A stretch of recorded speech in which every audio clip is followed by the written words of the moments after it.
दरियाए सिंध से नई नहरें निकालने का मंसूबा मुस्तरद। सूबों में इत्तेफाक के बगैर नहरें नहीं बनाई जाएंगी। वज़ीर-ए-आज़म की ज़ेर सरबराही बड़ी बैठक में फैसला। CCI इजलास में चारों वज़राए आला समेत वफाकी वज़रा की शिरकत। काउंसिल ने कैनाल से मुताल्लिक एकनिक का 7 फरवरी का फैसला मुस्तरद किया।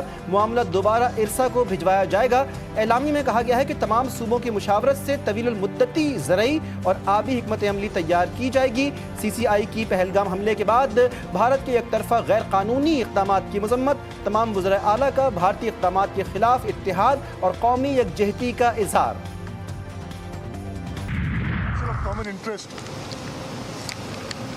ने यह फैसला किया है कि वफाकी हुकूमत कोई भी नई नहर नहीं बनाएगी जब तक बाहमी इत्तेफाक CCI में ना हो जाए। वफाक सूबों के साथ मिलके एक प्रोग्राम बनाएगी, तश्कील देगी कि इस मुल्क में जो हमारे पास फूड सिक्योरिटी के इशूज़ हैं, इकोलॉजिकल सिक्योरिटी है, पानी का इस्तेमाल है, इस पे एक जामिया प्रोग्राम बनाएगी जिसमें सूबे और वफाक शामिल होंगे।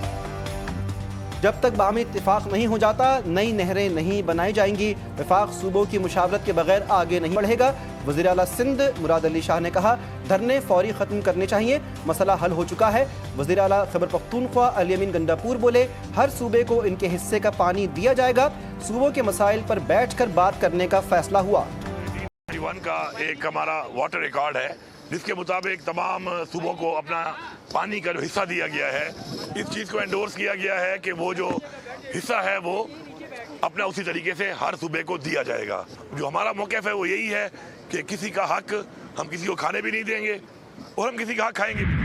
ये वो सियाहती मकाम है भारत का जहाँ बहुत कसरत से सयाह आते हैं। वहाँ पे एक वारदात होती और वो वारदात कैसे होती है? दिन दिहाड़े होती है। अब पूछा जाए कि जब 7 लाख फौज तुम्हारी मौजूद है, जब कोई परिंदा पर नहीं मार सकता, जब कोई कश्मीरी घर से नहीं निकल सकता, और पहलगाम में बेशुमार वाकयात इससे पहले भी हो चुके, ये पहला वाकया नहीं है, तो सयाहों की हिफाजत के लिए एजेंसियां कहाँ थी? तुम्हारी फौज कहाँ थी? पानी की धमकी दी गई तो मैं आपको बड़ी कैटेगोरिकली बड़ी क्लैरिटी से बता सकता हूँ कि पहला अटैक पाकिस्तान लॉन्च करेगा इंडिया के ऊपर और उसकी ईंट से ईंट हम बजा देंगे। हम जंग नहीं चाहते, हम पीसफुल मुल्क हैं, लेकिन अगर जंग हुई तो मैं बताना चाहता हूं कि पूरा पाकिस्तान अपनी फौज का है और हम फिर इंडिया को बताएंगे कि हम कहां से घुसेंगे और कहां फटेंगे, उनको ये भी नहीं पता चलेगा। भारतीय इल्ज़ामात, तमाम जमातें यक ज़बान। पहलगाम फॉल्स फ्लैग ऑपरेशन पर ऑल पार्टीज कॉन्फ्रेंस बुलाने का मुतालबा। सेनेटर इरफान सिद्दीकी ने कहा कि पहलगाम वाक़े के तमाम पहलू मशकूक हैं, भारत का झूठ अब चलने वाला नहीं। सेनेटर फैसल वावदा बोले, पाक भारत कशीदगी पर APC बुलाएं, तहरीक इंसाफ समेत तमाम जमातों को बिठाएं, पूरा पाकिस्तान पाक फौज के पीछे खड़ा है। सेनेटर अली जफर ने कहा, भारत अपने गिरेबान में झांके, पहलगाम वाक़े से मुताल्लिक भारतीय इल्ज़ामात बदनीयती पर मबनी।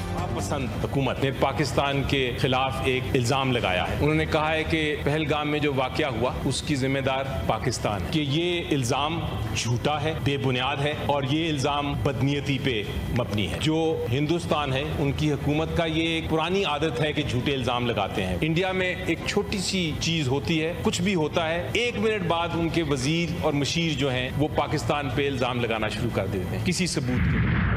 गुफ्तगू है वो तो मौजूद है ऑन रिकॉर्ड, उसकी फ्रेजिंग जो है या उसकी तरतीब जो है वो गलत दी गई है। मैंने कहा जी अगले चंद दिन जरूर मुझे सवाल जो पूछा गया कि आपका क्या ख्याल है आने वाले दिनों, मैंने कहा जी बिल्कुल 2-4 दिनों में खतरा बिल्कुल मौजूद है, जंग जो है वो हो सकती है और ऑब्वियसली अवर्ट भी हो सकती है। जंग छिड़ जाने की बात नहीं की, लेकिन खतरा मौजूद है।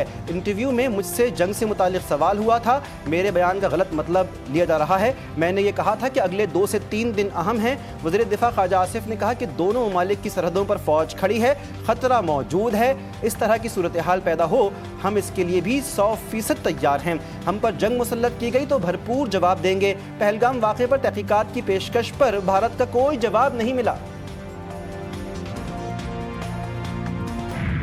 भारत के फॉल्स फ्लैग ऑपरेशन के खिलाफ पाकिस्तानी कौम मुत्तहिद, नामवर पाकिस्तानी शख्सियात और कौम अफवाज पाकिस्तान के हम आवाज़। कहा, पाकिस्तान की सलामती पर कोई समझौता नहीं हो सकता। अगर आप एटमी ताकत हैं तो हम भी एटमी ताकत हैं। तारीख गवाह है कि हम प्यास में लड़ने और शहीद होकर हमेशा जिंदा रहने का हुनर जानते हैं। भारत नफरत की आग में इंसानियत भूल गया। पाक भारत कशीदगी की वजह से कराची का माजूर नौजवान इलाज से महरूम। भारत ने पाकिस्तानी नौजवान को इलाज के बगैर वापस भेज दिया। जख्मी नौजवान की वालिदा भारतीय पासपोर्ट पर भारत गई थी। दहशतगर्दों को जड़ से खत्म करने का मिशन, सिक्योरिटी फोर्सेस का एक्शन, पाक फौज को एक और बड़ी कामयाबी। पाक अफगान बॉर्डर पर फॉलो अप ऑपरेशंस, मजीद 17 खवारिज मारे गए। ISPR के मुताबिक हलाक खवारिज के कब्जे से असलहा और गोला बारूद बरामद हुआ। 3 रोज में मारे गए खवारिज की तादाद 71 हो गई। पाक फौज मुल्क की दिफा के लिए पुरअज़्म। सदर मुमलिकत और वज़ीर आज़म का सिक्योरिटी फोर्सेस को खराज तहसीन। शहबाज शरीफ ने कहा कि खारजी दहशतगर्दों के खिलाफ जंग जारी रहेगी।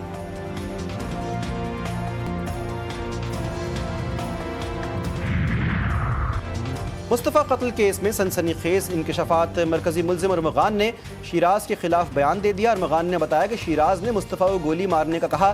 शिराज ने कहा कि बचना नहीं चाहिए, मुस्तफ़ा को कत्ल करके किस्सा खत्म कर दो। नोशकी में तेल बरदार ट्रक में धमाका, ड्राइवर जाँ बहक। DSP समेत 4 पुलिस एहलकार जख्मी। आग लगने से 20 से ज्यादा अफराद झुलस गए। जुनूब वज़ीरिस्तान के इलाके वाना में धमाका, 7 अफराद जाँ बहक, 16 जख्मी। डिप्टी कमिश्नर वाना के मुताबिक धमाका अमन कमेटी के दफ्तर के करीब। स्पेन और पुर्तगाल में बिजली का ब्रेकडाउन, निज़ाम जिंदगी मफलूज। मार्केटें, शॉपिंग मॉल्स और रेस्टोरेंट्स तारीकी में डूब गए। ATMs ने काम करना छोड़ दिया। कैश पॉइंट्स पर लंबी कतारें। ट्रैफिक लाइट्स बंद होने से ट्रैफिक का निज़ाम दरहम बरहम। मेट्रो सर्विस भी बंद। बिजली की मअतली से फ्रांस में जुज़वी तौर पर मुतासरी। स्पेन के वज़ीर आज़म ने हंगामी सिक्योरिटी इजलास तलब कर लिया। कौन बनेगा कनाडा का नया वज़ीर आज़म? पार्लिमानी इलेक्शन के लिए वोटिंग जारी। लिबरल पार्टी सरबराह और वज़ीर आज़म मार्क कार्नी और कंजर्वेटिव पार्टी के पियर पोलियोर के दरमियान कांटे का मुकाबला। 2 करोड़ 76 लाख वोटर्स में से 73 लाख हक़ राय दही इस्तेमाल कर चुके। वोटिंग पर ट्रंप की पॉलिसियों के गहरे असरात। PSL सीजन 10 के दिलचस्प और सनसनीखेज मुकाबले। मुल्तान सुल्तान्स और कोयटा ग्लैडिएटर्स की टीमें आज आमने सामने आएंगी। मैच रात 8 बजे कज़ाफ़ी स्टेडियम लाहौर में होगा। कोयटा ग्लैडिएटर्स की टीम मायनास ऑलराउंडर सऊद शकील की ज़ेर क़यादत मैदान में उतरेगी। मुल्तान सुल्तान्स की टीम बल्लेबाज मोहम्मद रिजवान की ज़ेर क़यादत मैदान में आएगी। और शहंशाह ज़राफ़त मुनव्वर ज़रीफ़ को मद्दाहों से बिछड़े 49 बरस बीत गए। मुनव्वर ज़रीफ़ ने मज़ाहिया अदाकारी में मुनफरिद जहत मुतारिफ करवाई। रंगीला के साथ उनकी जोड़ी को फिल्म की कामयाबी की ज़मानत समझा गया था। अपने 20 साला फिल्मी करियर में लगभग 325 फिल्मों में अदाकारी के जौहर दिखाए।